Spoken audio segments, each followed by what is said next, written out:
So recently, someone I know from many, many years back messaged me on Facebook. And I was happy to receive the message and to reconnect. And that person asked for my number, so I shared my number. And then that person got in touch with me on WhatsApp. And all was fine until this person started sending me like random videos and talking about how this person has not been keeping well, and variety, like very odd messages.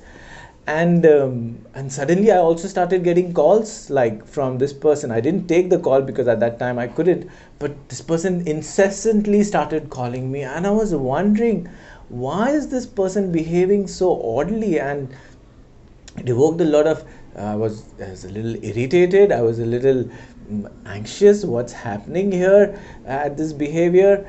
And while I was going through all these kind of disturbed emotions, I recall a common friend of ours had told me some time back that this person was mentally disturbed. And when that struck me, that thought struck me, then suddenly this behavior made sense to me.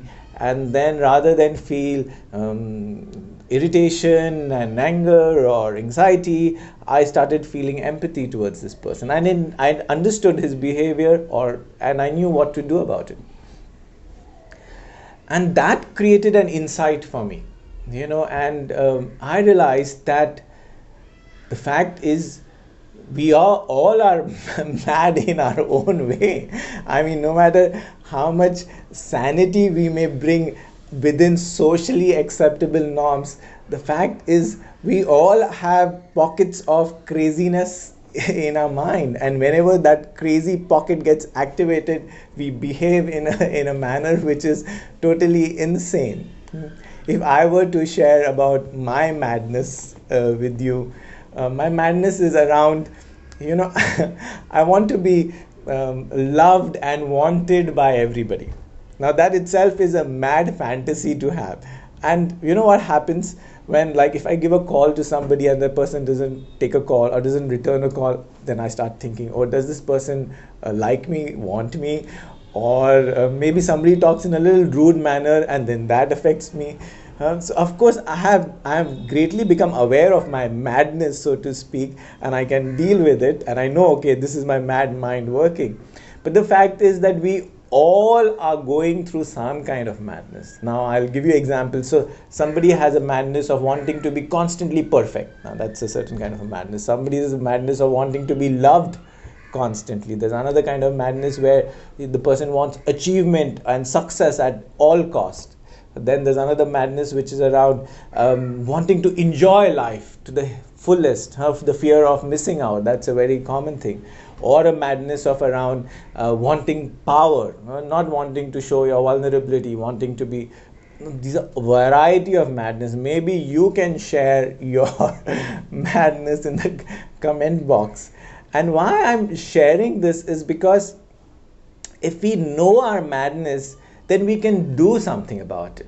Or if we understand another person's craziness, then we can do something about it. Now, it's not really important where this came from. It's important that you know it, you're aware of it, and you can do something about it. Because if you really go and start looking at the cause of things, you'll have to go 13.8 billion years back when the universe started. Because if you really trace the cause of things, then you have to go that back.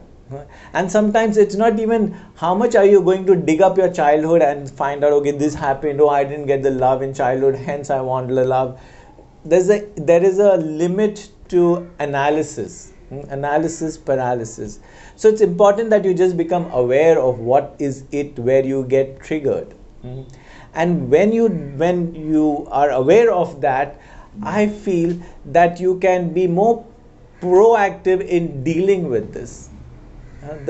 There are ways in which you can deal with the first thing is you should learn to accept it, which means that this is the area where I am vulnerable, this is the area where I get triggered. The first is you learn to accept it. There's no point in constantly denying it. And sometimes, like, there's a movie by There's a movie called As Good As It Gets by Jack Nicholson, where he is dealing with the mental ailment, and that's the whole movie about. That this is as good as it gets. You try to do the best with whatever you have. The second thing is have faith in a higher reality, and I would say pray that you surrender this area of yours over which you have no control. And prayer, especially whatever form, name form you want to give to that higher reality, prayer has immense power in it. And the third thing is be kind to yourself. Don't be hard on yourself all the time. Be compassionate to yourself, because only when you're compassionate to yourself can you bring that empathy and compassion to others. If you're judging yourself constantly, then you're judging others also constantly, and that's also a form of psychological violence. So be kind to yourself and be kind to others, because we all are going through difficult times and difficulties in our own mind. I'll end with a quote by the Greek philosopher Plato, who says, "Be kind. Everyone you meet is going through a hard time." Namaste. Thank you.